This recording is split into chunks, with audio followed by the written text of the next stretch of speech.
قرآن مجید پڑھنا زیادہ افضل ہے سننے سے۔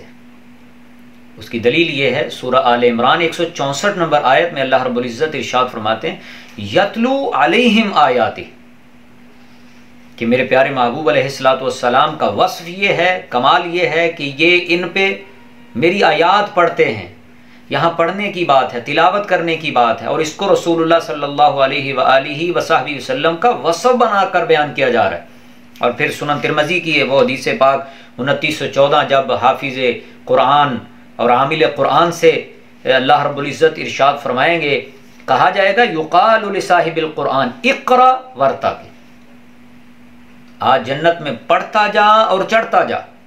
یہاں بھی پڑھنے کی بات ہے۔